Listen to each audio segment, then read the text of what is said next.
नमस्कार दोस्तों, मैं Parasnath life high study IAS में आपका स्वागत है। आज हम लोग राजा महेंद्र प्रताप सिंह राज्य विश्वविद्यालय अलीगढ़ के बीएड फोर्थ सेमेस्टर एग्जाम 2023-24 जो 7 मई 2024 से एग्जाम होने जा रहा है, उसके लिए पेपर 403 अर्थात स्वयं की समझ या अंडरस्टैंडिंग ऑफ सेल्फ का यूनिट फर्स्ट स्वयं का अर्थ एवं अवधारणा का प्रैक्टिस सेट 3 हल करेंगे। इसके 90 प्रश्न हल करेंगे इस प्रैक्टिस सेट में। यहाँ से निश्चित रूप से एग्जाम में प्रश्नों के सेम टू सेम आने की संभावना है, इसलिए आप लोग वीडियो को पूरा देखिएगा। पहले यूनिट वाइज, उसके बाद फुल प्रैक्टिस सेट हल करेंगे। यह पेपर 40 अंक का होगा, 75 प्रश्न दिया रहेगा, 65 प्रश्न हल करना होगा आप लोगों को, अर्थात एक प्रश्न 0.615 अंक होगा। ठीक है, तो यह पेपर 40 अंक का होगा। इस पॉइंट को आप लोग थोड़ा से ध्यान रखना। जो फर्स्ट पेपर है BD 401 80 अंक का है, जो 402 है 40 अंक का है, 403 ये भी 40 अंक का है। क्लियर? तो 40 अंक रहेगा, 75 प्रश्न दिया रहेगा, 65 प्रश्न हल करना होगा आप लोगों को, अर्थात एक प्रश्न 0.615 अंक का होगा। समय 2 घंटे अर्थात 120 मिनट का होगा। ठीक है, इस पेपर में पास होने के लिए आप लोगों को कम से कम 16 अंक प्राप्त करना होगा, क्योंकि 40 का 40% कितना हो जाएगा, 16 हो जाता है। आपको भी पता है कि जो भी पेपर है सभी में आपको कम से कम 40% अंक प्राप्त करना है। 40 होते 40/100 कर दीजिए, एक जीरो से जीरो, यहाँ से जीरो काट दीजिए, बराबर कितना हो जाएगा 16 अंक मिनिमम आपको प्राप्त करना होगा। इसमें 402 और 403 में, 401 में 32 अंक प्राप्त करना होगा। ठीक है, क्योंकि वो 80 अंक का है, दुगना हो जाएगा। और 26 प्रश्न सही करना होगा लगभग तीनों में। ठीक है, क्योंकि जो पहला वाला है 1.23 हो जाएगा एक प्रश्न, 401 और 402 403 जो है एक प्रश्न 0.615 अंक का होगा। तो दोस्तों प्रश्नों पर आए, लेकिन उससे पहले प्लीज़ आप लोग वीडियो को ज़्यादा से ज़्यादा शेयर कीजिए, जिससे सभी लोगों को लाभ हो सके। यदि आप लोग चैनल को सब्सक्राइब नहीं किए हैं, चैनल को सब्सक्राइब कीजिए तथा वीडियो को लाइक और शेयर जरूर कीजिए, इससे मोटिवेशन मिलता है। आइए देखते हैं प्रश्नों को। पेपर 403 अर्थात स्वयं की समझ, इसका यूनिट फर्स्ट स्वयं का अर्थ एवं अवधारणा। हमने पहले कहा था इसको 4 पार्ट में हल करेंगे, तो आज हम लोग इसका तीसरा पार्ट हल करेंगे। 2 पार्ट हल कर चुके हैं। ठीक है, आप डिस्क्रिप्शन में जाइए, लिंक का प्लेलिस्ट BD 403 दिया गया है, इस जगह पर क्लिक कीजिए। जो इसके पहले प्रैक्टिस सेट हल हो चुका है 2 आपको मिल जाएगा, और जस्ट इसके नीचे देखेंगे तो link of playlist all paper दिया गया है। उस जगह पर आप क्लिक करते हैं तो सारे पेपर मतलब 401 402 403 सभी वीडियो आपको क्रम से मिल जाएगी। प्लीज़ आप लोग वीडियो को लाइक और शेयर जरूर करें। इसका ध्यान रखना, जो यूनिट फर्स्ट है इसमें कुछ टॉपिक दिए गए हैं, तो इसमें हम लोग जो 4 टॉपिक था स्वयं की मनोवैज्ञानिक अवधारणा, उससे प्रश्न देखेंगे।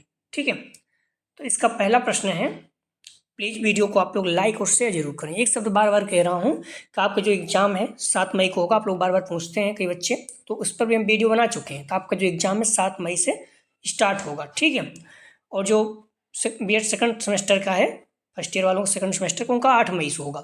तो आप लोग अच्छे से पढ़ते रहें। जो 401 है उसमें थोड़ा मैं बार बार शब्द कहता हूँ, थोड़ा सा मैथ भी है, स्टैटिक्स, और उसमें बहुत सिंपल मैथ है, समांतर माध्य, बहुलक, माध्यिका, नॉर्मल है। तो आप जाके क्या करिएगा, प्रैक्टिस सेट हल करते रहिए। ठीक है, धीरे धीरे आप लोग देखेंगे बहुत सिंपल प्रश्न आते हैं। बहुलक मतलब होता है कोई भी संख्या जो से अधिक बार आई हो, तो इस तरह से बहुत सिंपल है। ये सब आप लोग कम कम से इतना तो कर लीजिए, इससे अगर आए तो आपका हो जाए, क्योंकि 65 प्रश्न करना है 75 में, पहले था तो 50 था, थोड़ा सही था।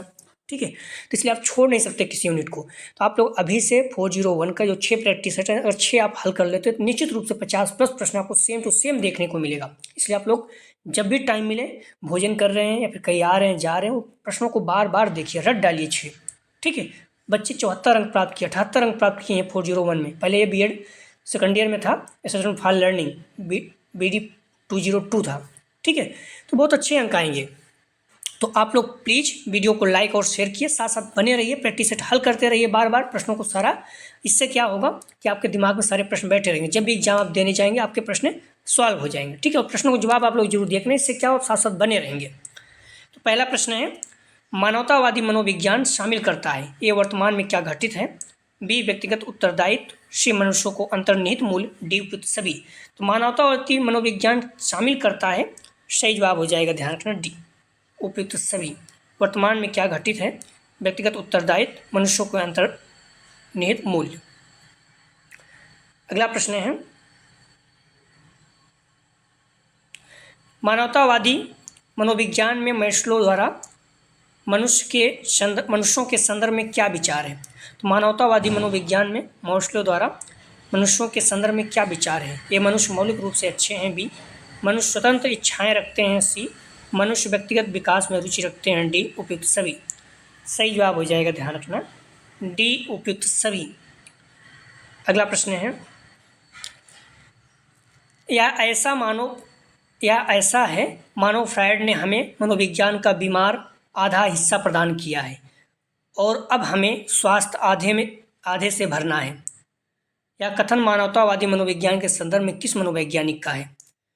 या ऐसा है मानो फ्रायड मतलब सिगमंड फ्रायड की बात कर रहा है, हमें मनोविज्ञान का बीमार आधा हिस्सा प्रदान किया है और अब हमें स्वास्थ्य आधे से भरना है। यह कथन मानवतावादी मनोविज्ञान के संदर्भ में किस मनोवैज्ञानिक का है। तो एक, Sigmund Freud. B, Abraham Maslow. C, Abraham Lincoln. D, Jung. सही जवाब हो जाएगा 3 का बी, अब्राहम मैस्लो। अगला प्रश्न है, कार्ल जुंग के अनुसार स्वयं के विकास किस प्रक्रिया के माध्यम से संभव होता है। ए, सामान्यीकरण। बी, संस्कृतिकरण। सी, व्यक्तिगतकरण। डी, समाजीकरण। तो कार्ल जुंग के अनुसार स्वयं का विकास किस प्रक्रिया के माध्यम से संभव होता है। सही जवाब हो जाएगा 4 का सी, व्यक्तिगतकरण। अगला प्रश्न है, आत्म अवधारणा में परिवर्तन किसके माध्यम से होता है। ए, ज्ञान। बी, परिवेश। सी, समाज। डी, उपयुक्त सभी। आत्म अवधारणा में परिवर्तन किसके माध्यम से होता है। सही जवाब हो जाएगा डी, उपयुक्त सभी। अगला प्रश्न है, व्यक्ति का अपने विषय में मूल निर्णय क्या कहलाता है। ए, आत्मसम्मान। बी, आत्मजागरूकता। सी, आत्म अवधारणा। डी, आत्मसातीकरण। सही जवाब हो जाएगा ए, आत्मसम्मान। अगला प्रश्न है, छात्र कक्षा में उच्च शैक्षिक आत्मसम्मान से दृढ़ होने पर प्रायः देखने में आता है कि ए, वह सकारात्मक व्यवहार करेगा। बी, उसकी शैक्षिक उपलब्धि उच्च होती है। सी, वह प्रतिभाशाली छात्रों की श्रेणी में आएगा। डी, उपयुक्त सभी। सही जवाब हो जाएगा डी, उपयुक्त सभी। अगला प्रश्न है, निम्न आत्मसम्मान वाले छात्र में प्रदर्शित होता है। ए, दुश्चिंता। बी, अवसाद। सी, समाज विरोधी व्यवहार। डी, उपयुक्त सभी। तो निम्न आत्मसम्मान वाले छात्र में प्रदर्शित होता है। सही जवाब हो जाएगा डी, उपयुक्त सभी। अगला प्रश्न है, किसी व्यक्ति द्वारा ऐसा विश्वास करना कि किसी स्थिति विशेष की मांगों के अनुसार उसमें योग्यता या व्यवहार करने की क्षमता है तो वह कहलाती है। ए, आत्मसम्मानता। बी, आत्मसक्षमता। सी, आत्मजागरूकता। डी, अति आत्मविश्वास। सही जवाब हो जाएगा 9 का बी, आत्मसक्षमता। अगला प्रश्न है, आत्मसक्षमता किस सिद्धांत पर आधारित है। ए, मनोसामाजिक सिद्धांत। बी, सामाजिक अधिगम सिद्धांत। सी, क्रियाप्रसूत सिद्धांत। डी, शास्त्रीय अनुबंधन सिद्धांत। सही जवाब हो जाएगा बी, सामाजिक अधिगम सिद्धांत। आप लोग पढ़िए और बार बार प्रैक्टिस सेट हल करिए। जिसके पास बुक है उनके लिए भी बात कर रहे हैं, क्योंकि आपको पता है कोई भी एग्जाम आप दे रहे हैं उस एग्जाम का सबसे बेहतर तरीका है कि आप सिलेबस के अनुसार पढ़ें और प्रैक्टिस सेट हल करें। इससे क्या होगा, आपका जो भी पॉइंट वीक है पता चल जाएगा। तो प्लीज़ आप लोग निवेदन है कि आप लोग वीडियो को लाइक जरूर करें, उससे कोई नुकसान आपका नहीं होता है, ठीक है। और वीडियो को शेयर जरूर किया करें अपने कॉलेज के ग्रुप या फिर जो भी फ्रेंड आपके बीएड कर रहे हैं, ठीक है। लेसन प्लान वगैरह भी है, तो जो बच्चे पीटीसी कर रहे हैं उनके लिए भी लेसन प्लान, कोई दिक्कत नहीं है, सेम टू सेम उतार दीजिए। उनको भी आप शेयर कर सकते हैं वहाँ से कि लेसन प्लान बना लीजिए और वीडियो को, ठीक है। तो उससे क्या होगा, अपने परिवार जो है सदस्य हैं चैनल के बढ़ते जाएंगे, ठीक है। तो इसलिए आप लोग वीडियो को कोशिश करिए मैक्सिमम लोगों को शेयर कीजिए, चाहे वो बीटीसी कर रहे हैं कोई भी कर रहे हैं, लेसन प्लान वगैरह जो भी चीज़ें हैं आप शेयर करते रहिए, सभी को लाभ होगा। प्लीज़ वीडियो को लाइक और शेयर जरूर किया करें आप लोग। प्रश्न है, आत्म अक्षमता को किसने अपने सामाजिक अधिगम सिद्धांत में महत्वपूर्ण माना। सही जवाब हो जाएगा 11 का ए, बंडूरा ने। अगला प्रश्न है, आवश्यकताओं के परितोषण को विलंबित करने के व्यवहार को किसी छात्र द्वारा करने को कहा जाता है। ए, आत्मनियंत्रण। बी, आत्मसम्मान। सी, आत्मजागरूकता। डी, उपयुक्त सभी।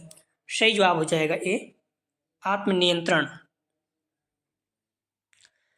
आत्मनियंत्रण की तकनीक है ए अपने व्यवहार का प्रेक्षण भी, आत्म अनुदेश सी, आत्म प्रबल डी, उपयुक्त सभी। तो आत्मनियंत्रण के तकनीकें या तकनीक हैं, सही जवाब हो जाएगा डी, उपयुक्त सभी।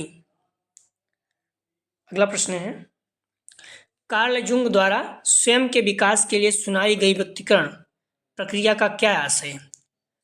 सही जवाब हो जाएगा 14 का ए। एक व्यक्ति द्वारा चेतन मन एवं अचेतन मन को शामिल करना।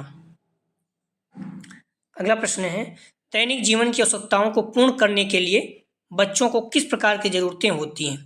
ए परा वस्तुओं की, बी स्व वस्तुओं की, सी तटस्थ वस्तुओं की, डी उपयुक्त सभी। दैनिक जीवन की आवश्यकताओं को पूर्ण करने के लिए बच्चों को किस प्रकार की जरूरतें होती हैं? सही जवाब हो जाएगा बी, स्व वस्तुओं की। अगला प्रश्न है, यदि कोई व्यक्ति कहता है कि मैं बुद्धिमान हूं या मैं मोटा हूं, कार्ल रोजर्स के आत्म अवधारणा सिद्धांत में इसे कहा जाता है, तो मतलब इसे क्या कहा जाता है? ए आत्मसम्मान, बी आत्म छवि, सी आत्मकुरूपता, डी आत्म अभिव्यक्ति।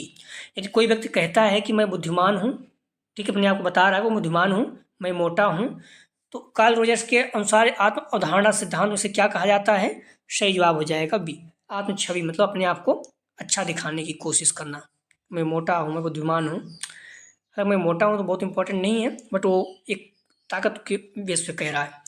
अगला प्रश्न है, व्यक्ति के अंदर उन मनोशारीरिक गुणों का गत्यात्मक संगठन है जो वातावरण के साथ उनका अनूठा समायोजन स्थापित करते हैं, या कथन है? सही जवाब हो जाएगा 17 का, ध्यान रखना, सी आलपोर्ट। अगला प्रश्न है, व्यक्तित्व गुणों का समन्वित रूप है या परिभाषा किसकी है? ए गिलफोर्ड, बी वुडवर्थ, सी वाटसन, डी स्किनर का। सही जवाब हो जाएगा ए गिलफोर्ड का। अगला प्रश्न है, व्यक्ति के स्व पर सर्वाधिक प्रभाव पड़ता है? सही जवाब हो जाएगा 19 का डी, जैविकी कारकों एवं पर्यावरणीय कारकों की अंतःक्रिया का। अगला प्रश्न है, स्व के विकास में जैविकी कारक हैं? ए वंशानुक्रम, बी वातावरणीय, सी सांस्कृतिक, डी सामाजिक आर्थिक। सही जवाब हो जाएगा 20 का, ध्यान रखना ए वंशानुक्रम। अगला प्रश्न है, छात्र की आत्म अवधारणा के पर्यावरणीय कारक हैं? ए सांस्कृतिक, बी सामाजिक आर्थिक पृष्ठभूमि, सी राजनीतिक, डी उपयुक्त सभी। सही जवाब हो जाएगा डी उपयुक्त सभी। अगला प्रश्न है, स्व के विकास में बाधा है या है? ए हकलाना, बी तुतलाना, सी बहरापन, डी उपयुक्त सभी। सही जवाब हो जाएगा 22 का डी उपयुक्त सभी। अगला प्रश्न है, स्व के विकास में पर्यावरणीय कारक है? ए परिवार, बी पास पड़ोस, सी सामाजिक परिवेश, डी उपयुक्त सभी। सही जवाब हो जाएगा 23 का डी उपयुक्त सही सभी। अगला प्रश्न है, स्व के विकास में जैविकी कारक नहीं है? ए पैतृक गुण, बी बुद्धि, सी परिपक्वता, डी रुचि। सही जवाब हो जाएगा 24 का डी रुचि। अगला प्रश्न है, स्व के विकास में गैर संज्ञानात्मक पक्ष है? ए रुचि, बी मूल्य, सी अभिव्यक्ति, डी बुद्धि। सही जवाब हो जाएगा 25 का डी उपयुक्त सभी। अगला प्रश्न है, आत्म अवधारणा के संदर्भ में संवेगों पर नियंत्रण किस बुद्धि के प्रकार द्वारा संभव है? ए भौतिकवादी बुद्धि, बी संवेगात्मक बुद्धि, सी गणितीय बुद्धि, डी सामाजिक बुद्धि। सही जवाब हो जाएगा 26 का बी संवेगात्मक बुद्धि। अगला प्रश्न है, सामाजिक दृष्टिकोण से स्व को 3 भागों में किस मनोवैज्ञानिक ने विभाजित किया? A Carl Jung, B Carl Rogers, C Sigmund Freud, D पियाजे। सही जवाब हो जाएगा ए कार्ल जुंग। अगला प्रश्न है, कार्ल गुस्ताफ जुंग द्वारा स्व का वर्गीकरण सामाजिक अंतरक्रिया के आधार पर किया गया है? ए अंतर्मुखी एवं बाह्यमुखी, बी अंतर्मुखी बाह्यमुखी एवं उभयमुखी, सी उभयमुखी एवं अंतर्मुखी, डी बहिर्मुखी एवं उभयमुखी। सही जवाब हो जाएगा 28 का बी अंतर्मुखी, बहिर्मुखी एवं उभयमुखी। अगला प्रश्न है, व्यक्तित्व के प्रथम व्यापक सिद्धांत के रचनाकार कौन थे? ए सिगमंड फ्रॉयड, बी आलपोर्ट, सी जुंग, डी सेल्डन। सही जवाब हो जाएगा 29 का ए सिगमंड फ्रॉयड।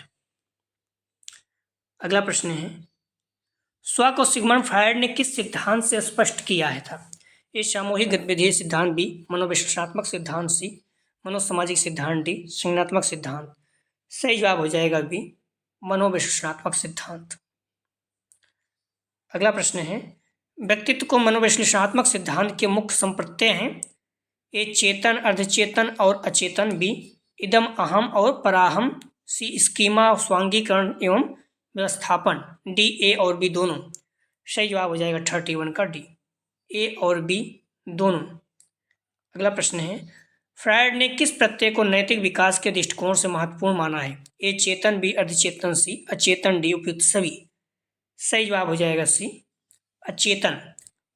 ठीक है, तो फ्रायड ने किस प्रत्यय को नैतिक विकास के दृष्टिकोण से महत्वपूर्ण माना है? सही जवाब हो जाएगा 32 का सी अचेतन। अगला प्रश्न है, स्व के विकास के संदर्भ में अर्धचेतन का क्या कार्य है? स्व के विकास के संदर्भ में अर्धचेतन का कार्य है, तो सही जवाब हो जाएगा 33 का ए, चेतन और अचेतन के मध्य सेतु बनाना, ये अर्धचेतन का काम है। ठीक है, वैसे भी मध्य में है ये। अगला प्रश्न है, स्व के विकास में असामाजिक, अनैतिक एवं दमित इच्छाएं मानव मस्तिष्क में कहाँ केंद्रित होती हैं? ए चेतन, बी अचेतन, सी अर्धचेतन, डी उपयुक्त सभी। सही जवाब हो जाएगा 34 का, ध्यान रखना बी अचेतन। अगला प्रश्न है, आत्म अवधारणा के संदर्भ में सामाजिक रूप से स्वीकृत अनुभूतियां कहाँ प्रबल होती हैं? ए चेतन, बी अचेतन, सी अर्धचेतन, डी उपयुक्त सभी। सही जवाब हो जाएगा 35 का ए चेतन।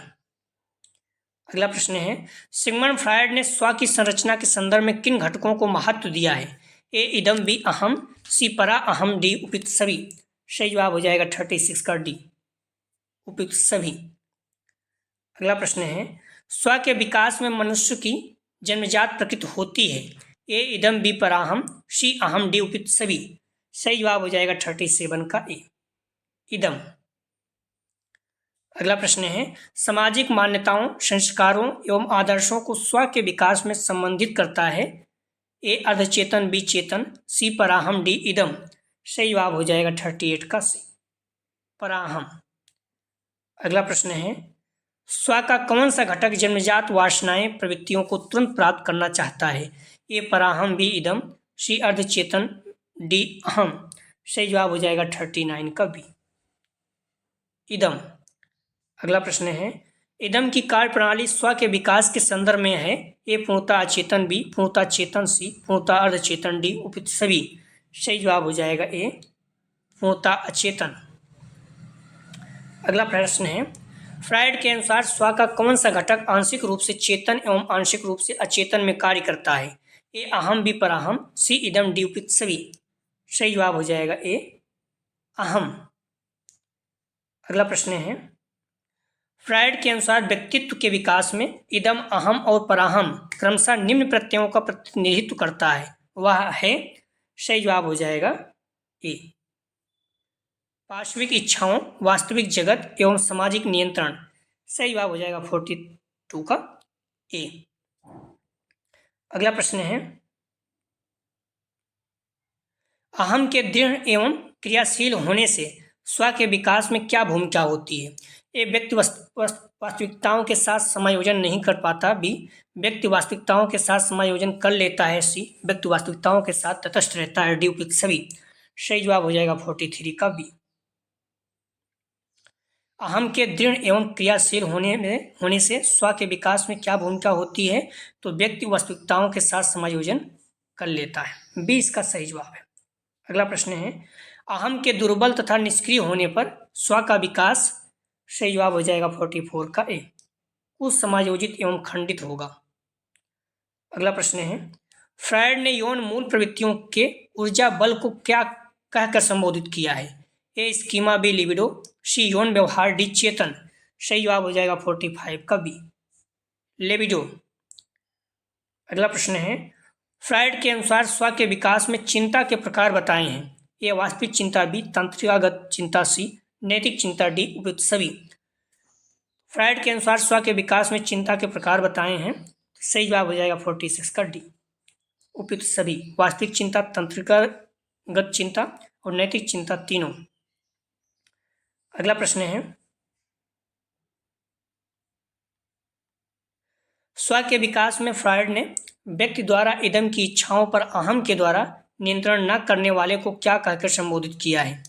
ए तंत्रिकागत चिंता, बी वास्तविक चिंता, सी नैतिक चिंता, डी उपयुक्त सभी। तो स्व के विकास में फ्रायड ने व्यक्ति द्वारा इदम की इच्छाओं पर अहम के द्वारा नियंत्रण न करने वाले को क्या कहकर संबोधित किया है? सही जवाब हो जाएगा 47 का ए, तंत्रिकागत चिंता। अगला प्रश्न है, व्यक्ति को अपने आत्म विकास के संदर्भ में यह भय रहना कि उससे आदर्शों एवं नैतिक नियमों में चूक ना हो जाए जिससे उसे शर्मसार होना पड़े, या किस प्रकार की चिंता का उदाहरण है? सही जवाब हो जाएगा 48 का सी, नैतिक चिंता का। ठीक है, अगर उसके मन में ये है, भय रहता है कि आदर्शों एवं नैतिक नियमों से चूक ना हो जाए, इसका मतलब वो नैतिक चिंता से परेशान है। समाज के एक तरह से जो समाज में चिंताएं हैं, समाज में जो नैतिक चीज़ें बनाई गई हैं उसके अनुसार वो प्रभावित हैं। प्रश्न है अगला, फ्रायड ने अपने स्व अर्थात व्यक्तित्व विकास में लिबिडो अर्थात लैंगिक ऊर्जा को आधार मानते हुए कितनी मनोलैंगिक अवस्थाओं का उल्लेख किया? सही जवाब हो जाएगा बी, 5। अगला प्रश्न है, मनोविश्लेषणात्मक सिद्धांत में मनोलैंगिक अवस्थाएं हैं। ए मुखावस्था, बी गूंदावस्था, सी शिश्नावस्था, सी सुसुप्तावस्था या अव्यक्ततावस्था, ई ज्ञानेन्द्रियावस्था, डी उपयुक्त सभी। तो आपको हम लोग ऊपर देख भी चुके हैं मनोविश्लेषणात्मक सिद्धांत में मनोलैंगिक अवस्थाएं कितनी हैं, तो 5। वो पांचों क्या हैं? तो ये पांचों हैं। ठीक है, मुखावस्था, गूंदावस्था, शिशुअवस्था, अव्यक्तावस्था, ज्ञानेन्द्रियावस्था। ठीक है, 50 का सही जवाब हो जाएगा डी उपयुक्त सभी। ये चीजें याद रखना नाम सहित तो अच्छा रहेगा। अगला प्रश्न है, मनोविश्लेषणात्मक सिद्धांत में मातृ मनोग्रंथि विकसित होती है। ओडिपस कॉम्प्लेक्स, ए लड़कों में भी लड़की में, सी पौधों में, डी वृद्धि में। तो मनोविश्लेषणात्मक सिद्धांत में मातृ मनोग्रंथि विकसित होती है। सही जवाब हो जाएगा 51 का ए, लड़कों में। अगला प्रश्न है, आपको भी पता है जो लड़के होते हैं वो माता के प्रति ज़्यादा आकर्षित होते हैं, जो गर्ल्स होती हैं वो पिता के प्रति। ठीक है, तो इस तरह से आप थोड़ा ध्यान रखिए तो याद रहेगा। अगला प्रश्न है, फ्रायड के सिद्धांत में पित्त मनोग्रंथि के कारण बालिका का व्यवहार अपनी माँ के प्रति रहता है। ए सकारात्मक, बी नकारात्मक, सी उदासीन, डी उपयुक्त सभी। तो आपको भी पता है जो बच्चे होते हैं, बॉयज होते हैं, वो माता के प्रति ज़्यादा उनका लगाव होता है, स्नेह होता है, तो पॉजिटिव रहता है। गर्ल्स का पिता के प्रति, तो इसी तरह से जो बॉयज होते हैं माता के प्रति ज़्यादा लगाव है, लेकिन पिता के प्रति थोड़ा निगेटिव होते हैं या थोड़ा दूर डिस्टेंस बना के रखते हैं।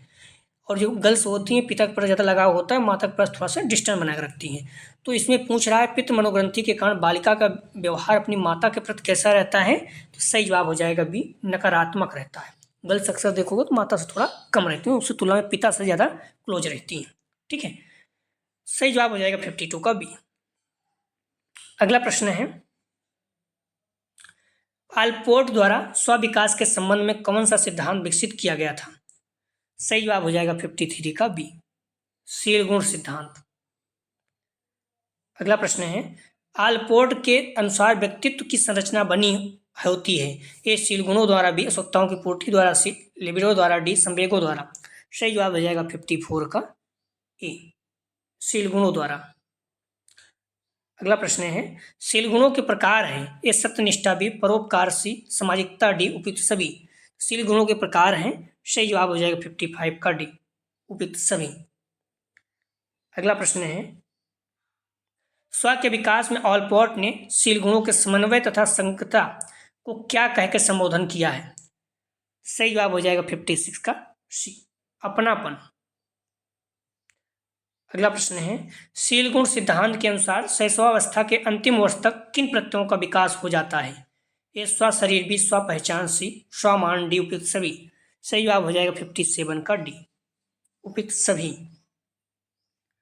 अगला प्रश्न है, शील गुण सिद्धांत के अनुसार बालक में 4 वर्ष से 6 वर्ष की अवस्था में किन प्रत्ययों का विकास होता है? ए स्वविस्तार एवं स्वप्रतिमा, बी स्वपहचान, सी स्वमान, डी उपयुक्त सभी। सही जवाब हो जाएगा 58 का ए, स्वविस्तार एवं स्वप्रतिमा। अगला प्रश्न है, आत्म विकास के संदर्भ में व्यक्ति में किस अवस्था में अपनापन का विकास हो जाता है? ए बाल अवस्था, बी उत्तर बाल अवस्था, सी किशोरावस्था, डी प्रौढ़ावस्था। सही जवाब हो जाएगा 59 का सी किशोरावस्था। अगला प्रश्न है, आलपोर्ट के अनुसार व्यक्ति द्वारा गत अनुभूतियों से प्रभावित न होकर स्वतंत्र रूप से कार्य करना कहलाता है।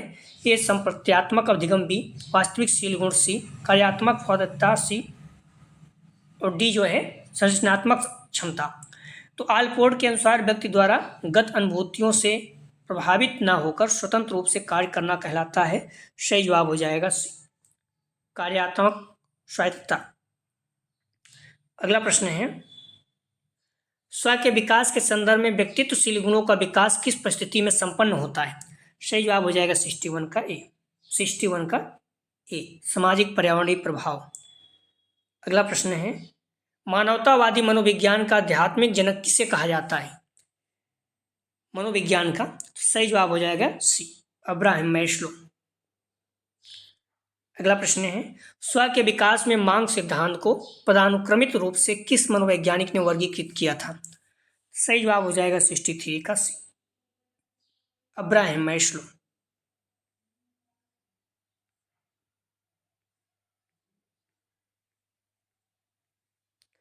आत्म विकास के संदर्भ में मैस्लो द्वारा परिभाषित उच्च स्तरीय मांग है। ये सामाजिक मांग, बी स्वसम्मान मांग, सी आत्म सिद्धांत मांग, डी आत्मसिद्धि मांग, डी उपयुक्त सभी। 64 का सही जवाब हो जाएगा डी उपयुक्त सभी। अगला प्रश्न है, मैस्लो के द्वारा बताई गई दैहिक मांग कौन सी है? ए निद्रा, बी भोजन, सी यौन क्रिया, डी उपयुक्त सभी। सही जवाब हो जाएगा 65 का ध्यान रखना डी सभी है। दैहिक मांग कौन सी है? तो निद्रा, भोजन और यौन क्रिया सभी। अगला प्रश्न है, व्यक्तित्व विकास के लिए सामवितिक सिद्धांत किस मनोवैज्ञानिक ने दिया? A Carl Jung, B Karl Marx, C Carl Rogers, D Carl David. सही जवाब हो जाएगा 66 का ध्यान रखना आप लोग सी कार्ल रोजर्स। अगला प्रश्न है, कार्ल रोजर्स के सामवितिक सिद्धांत को किस अन्य नाम से जाना जाता है? ए आत्म सिद्धांत, बी समाज केंद्रित, सी अभिप्रेरित, डी जैविक केंद्रित। सही जवाब हो जाएगा 67 का ध्यान रखना आप लोग ए आत्म सिद्धांत। अगला प्रश्न है, कार्ल रोजर्स का आत्म सिद्धांत के प्रमुख भाग हैं या है? ये व्यक्तित्व के स्थायी पक्ष, बी व्यक्तित्व गतिविधि, सी व्यक्तित्व का विकास, डी उपयुक्त सभी। सही जवाब हो जाएगा 68 का डी उपयुक्त सभी। अगला प्रश्न है, कार्ल रोजर्स के अनुसार मानव व्यवहार का मुख्य कारण है? सही जवाब हो जाएगा 69 का डी प्रासंगिक क्षेत्र। अगला प्रश्न है, रोजर्स के अनुसार व्यक्तित्व के पक्ष कौन से हैं? ए प्राणी, B Atman, C A B दोनों, डी अभिवृत्ति। तो रोजर्स के अनुसार व्यक्तित्व के पक्ष कौन से हैं? सही जवाब हो जाएगा सी ए बी दोनों, प्राणी आत्मन दोनों। अगला प्रश्न है,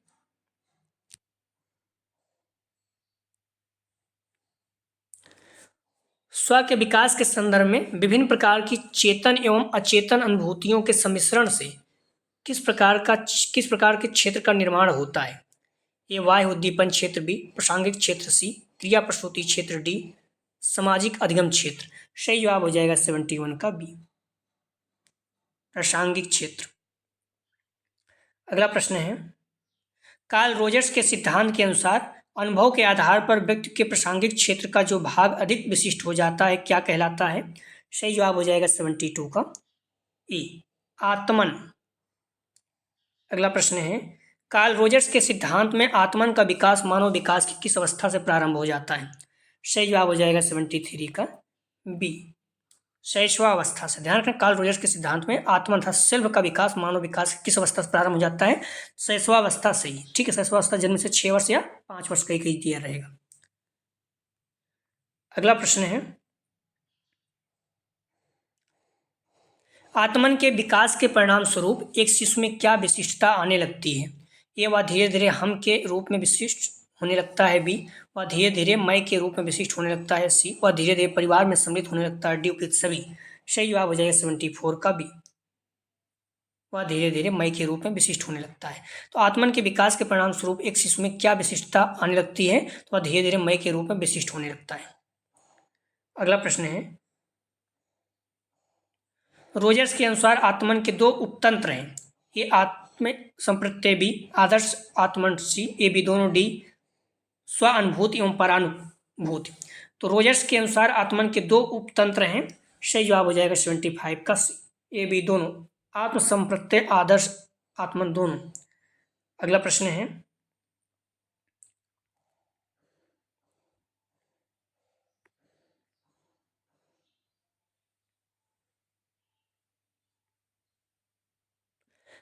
आत्मन संप्रत्यय का तात्पर्य क्या है? आत्मन संप्रत्यय का तात्पर्य क्या है? सही जवाब हो जाएगा डी, व्यक्ति के सभी ज्ञात पक्षों एवं अनुभूतियों से होता है। व्यक्ति के सभी ज्ञात पक्षों एवं अनुभूतियों से होता है।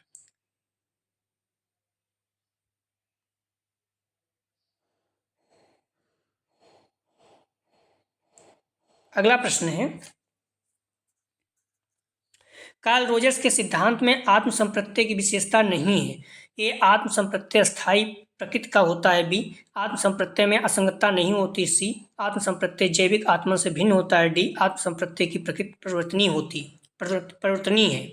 सही जवाब हो जाएगा 77 का डी, आत्म संप्रत्यय की प्रकृति परिवर्तनीय है। ये जो है आत्म संप्रत्यय का विशेषता नहीं है, ठीक है, बाकी तीनों हैं। अगला प्रश्न है, आदर्श आत्मन से तात्पर्य है, ए आदर्श छवि से बी, स्व की ऋणात्मक छवि से सी, स्व की धनात्मक छवि से डी, ए सी दोनों। तो आदर्श आत्मन से तात्पर्य है, सही जवाब हो जाएगा 78 का डी, ए और सी दोनों, आदर्श छवि से और स्व की धनात्मक छवि से। अगला प्रश्न है, कार्ल रोजर्स के सिद्धांत में आदर्श आत्मन एवं प्रत्यक्षित आत्मन के बीच अंतर होने पर व्यक्तित्व पर क्या प्रभाव पड़ता है? ए सुसंगठित व्यक्तित्व बी, विकृत व्यक्तित्व सी, धनात्मक व्यक्तित्व डी, उपयुक्त सभी। सही जवाब हो जाएगा 79 का बी, विकृत व्यक्तित्व। अगला प्रश्न है, रोजर्स के सिद्धांत में वस्तुवादी प्रकृति, रोजर्स के सिद्धांत में वस्तुवादी प्रवृत्ति किसे कहा गया है? ए उन्नत बचाने के लिए जन्मजात क्षमता बी, भौतिकवादी जीवन यापन सी, अधिनायकवादी सोच डी, सामाजिक संदर्भ में कुछ समायोजित। तो रोजर्स के सिद्धांत में वस्तुवादी प्रवृत्ति किसे कहा गया है? सही जवाब हो जाएगा 80 का ए, उन्नत बनाने के लिए जन्मजात क्षमता। अगला प्रश्न है, वस्तुवादी प्रवृत्ति व्यक्ति के जीवन शैली का एक ऐसा अभिप्रेरक है जो, सही जवाब हो जाएगा 81 का, ध्यान रखना, ए व्यक्ति के आत्मन को उन्नत बनाने एवं प्रोत्साहन देता है, ठीक है, 81 का सही जवाब हो जाएगा ए। अगला प्रश्न है, वस्तुवादी प्रवृत्ति है, ए जैविक बी, मनोवैज्ञानिक तत्व सी, ए जैविक तत्व बी, मनोवैज्ञानिक तत्व सी, भौतिक तत्व डी, सामाजिक तत्व। तो वस्तुवादी प्रवृत्ति है, सही जवाब हो जाएगा ए, जैविक तत्व, ठीक है। हालांकि वैसे वस्तुवादी होता है भौतिक होता है, लेकिन यहाँ पर जैविक रहेगा। कार्ल रोजर्स के अनुसार वस्तुवादी प्रवृत्ति सभी प्राणियों में कैसी होती है? ए असमान बी समान, सी उदासीन डी, उपयुक्त सभी। कार्ल रोजर्स के अनुसार वस्तुवादी प्रवृत्ति सभी प्राणियों में कैसी होती है? सही जवाब हो जाएगा बी, समान होती है, ठीक है। कार्ल रोजर्स के अनुसार वस्तुवादी प्रवृत्ति सभी प्राणियों में कैसी होती है? सही जवाब हो जाएगा बी, समान होती है। अगला प्रश्न है,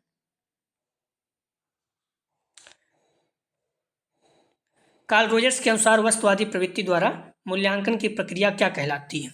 ए भौतिक सुख प्राप्त करने की प्रक्रिया बी, सामाजिक मूल्य की प्रक्रिया सी, जैविक मूल्य निर्धारण प्रक्रिया डी, उपयुक्त सभी।